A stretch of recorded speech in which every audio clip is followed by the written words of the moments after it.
Tanny had grown up among several gorillas, and her bond with one of them was something truly special. Still, when she left, she believed he'd forget her completely. Years passed, and she was advised not to see him again, but just wait until you see how he reacted when they finally reunited. Tanny Aspen and her father Damien were filled with anticipation as they prepared to see the animals they had once loved so dearly. They boarded a boat, eyes scanning the shore for any sign of the gorillas. As soon as they spotted them in the distance, their hearts leapt. They were ready to reunite. They were eager to get closer, but everyone warned them not to. These gorillas had lived in the wild for years now, and might not react well to human visitors. Still, Tanny hoped deep down that the bond they once shared hadn't faded. They were her family, at least they had been. But these gorillas had created their own families in the wild, untouched by human hands. Approaching could be dangerous, or so everyone said. Tanny wasn't one to listen to caution. As they made their way down the river, they noticed movement in the foliage. Heads emerging from the brush, eyes locked on them. Tanny's breath caught. She knew that face. The gorilla she had raised was right there. He looked different, bigger, stronger, but she recognized him instantly. The boat came to a stop, and without a second thought, she leapt out, ignoring her father's and the guides. Warnings! The gorilla stepped forward. Jalta, the tiny baby she once held in her arms, now towered over her. He rose up on his back legs and began walking directly toward her. No one could stop him. No one could protect her now. Tanny was completely alone as Jalta closed the distance. Suddenly he grabbed her arm. Her father moved instinctively but held himself back. If he startled the gorilla, things could spiral quickly. Was this the end? After everything, would a gorilla she had loved hurt her? Tanny didn't want to believe it, but the moment was tense, uncertain. Could their friendship really have faded after all this time? The bond between Tanny and Jalta had begun because of her father Damien's mission to rescue wildlife. That dream became the Aspen Foundation.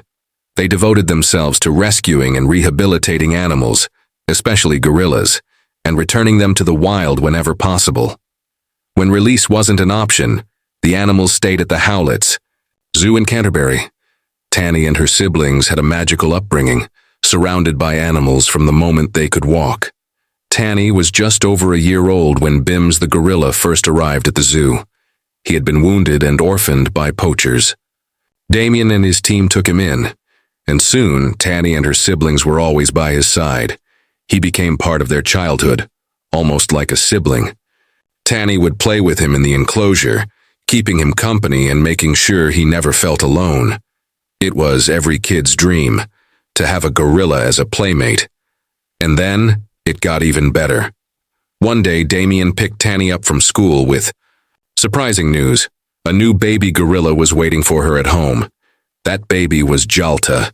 His mother had been killed, and he was far too young to survive on his own. He needed care, affection, and a sense of family, something a traditional enclosure couldn't give him. Tanny was old enough now to help. She fed Jalta, held him when he was frightened, and gave him the love he so badly needed.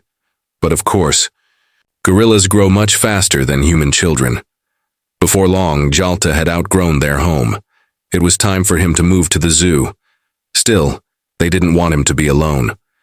Fortunately, Bims was there to greet him, but they had to be careful. Bims was much larger and could seriously harm the younger gorilla if things went wrong. So they introduced them slowly.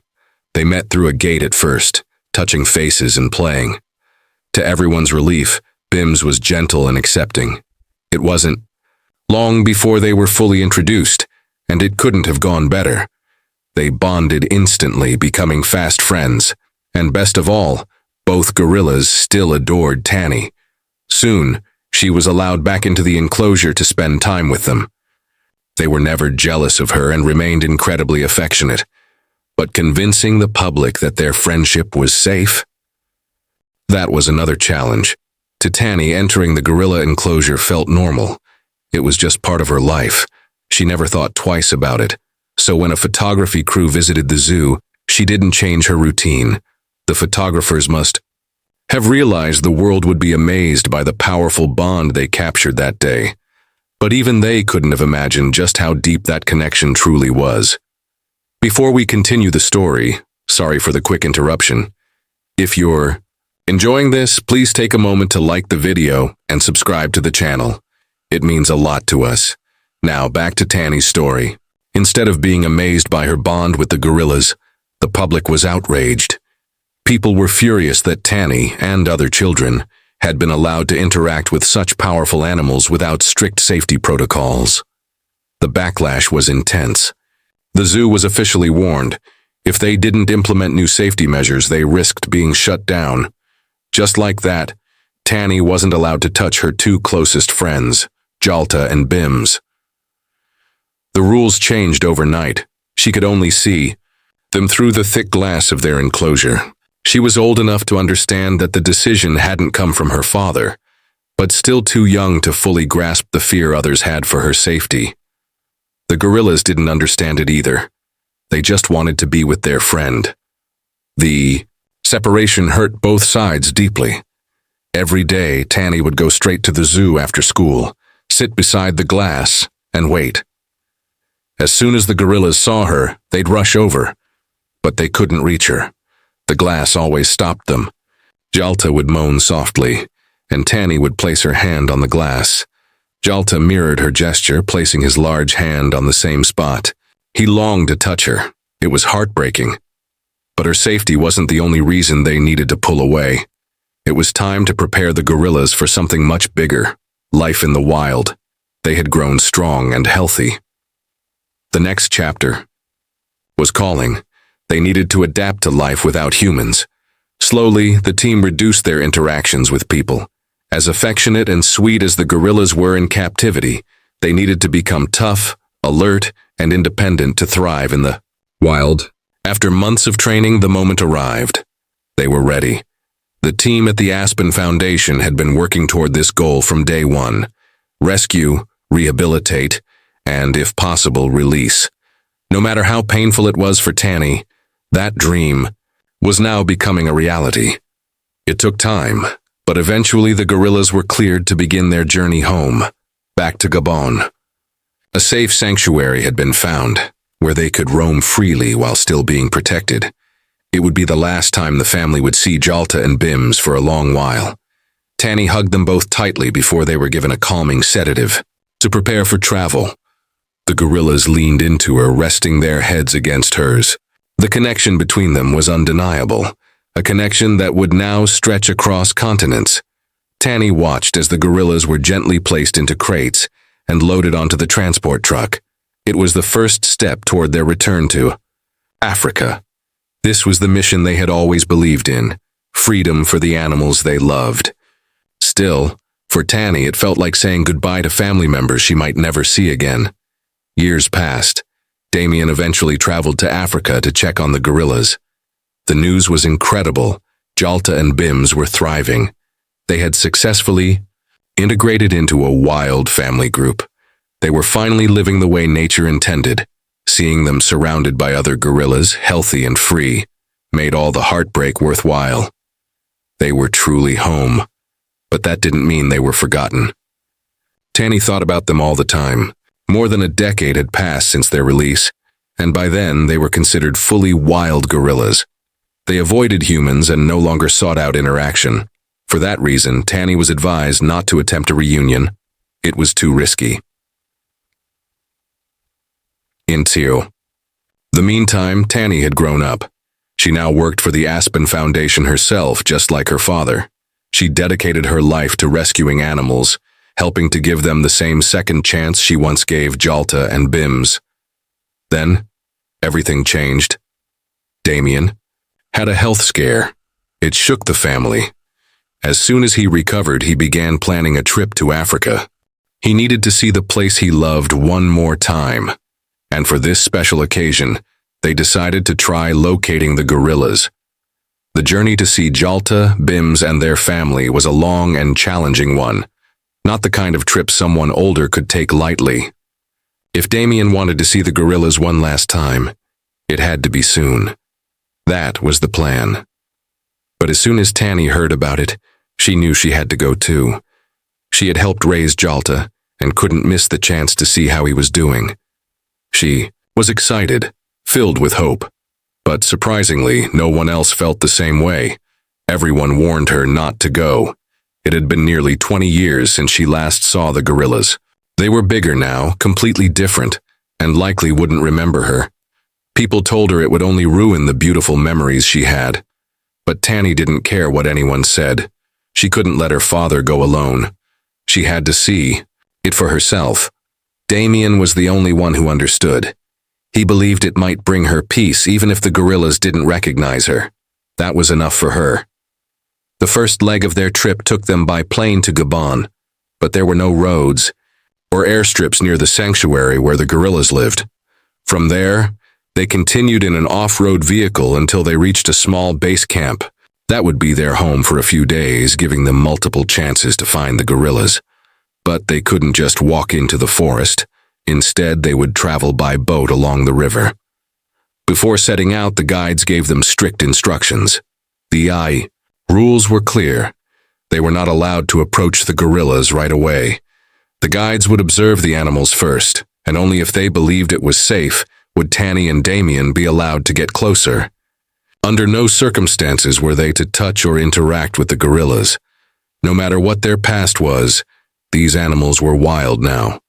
Jalta and Bims couldn't be trusted the way they once were. They braced themselves for the worst. But what they saw left them stunned. As the boat glided along the river, Tanny and Damien noticed faces peeking through the trees. The gorillas were watching them, just as curious about the visitors as the humans were about them. Tanny's breath caught in her throat. She knew those eyes.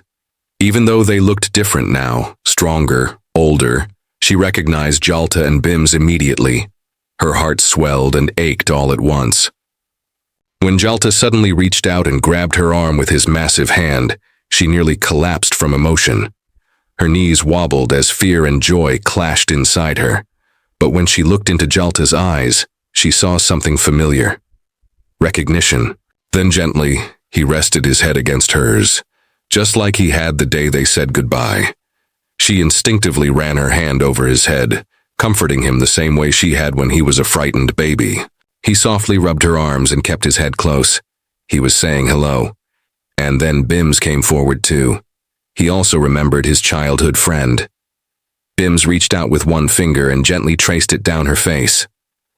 Damien stepped closer, and this time the gorillas got playful. They climbed on him, rolled around with him. It was like they knew they could be rougher with him but needed to be gentle with Tanny. Soon their whole gorilla family emerged from the forest, hanging back but watching with interest. Tanny and Damien got to see the gorillas in their true home, but Jalta and Bims had no interest in the forest that day. They only wanted to be with the people who first loved them. The guides were in awe. They hadn't expected the gorillas to react this way, to revert so quickly to their affectionate, human-loving selves.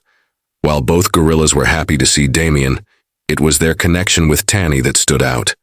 There was something deeper, something that even time hadn't touched. When the moment came to leave, the gorillas began to whimper softly. It was as if they knew they were losing their best friend again. Thankfully, Tanny and Damien had gotten to spend another full day with them. But this goodbye felt different. Tanny knew it might be final. There was no guarantee she'd ever return. The gorillas seemed to sense it too. Bims kept holding her, wrapping his arms around her gently but firmly, refusing to let go. Tanny sobbed as she slowly untangled herself. Then she turned to Jalta, her first baby. He lowered his head and pressed it to her chest. She kissed his head softly and whispered that she loved him. Then she climbed back into the boat. The gorillas stood at the riverbank, watching as it pulled away. Tanny wiped her tears but felt something powerful in her heart. Gratitude. She was so thankful she hadn't listened to the people who told her not to come. That reunion was something she would cherish forever. She knew now, without a doubt, that the gorillas remembered her. The bond they shared had survived years and continents. They belonged in the wild, and now so did Tanny. It was time to go home and keep saving animals. Did this story move you? Would you ever try to reconnect with a wild animal you once knew? Do you think animals remember their first family? Tell us in the comments. And if you enjoyed the story, don't forget to like this video and subscribe to our channel. This has been a beautiful reminder of what love across species can look like. Thanks for watching, and see you next time. Have a wonderful day.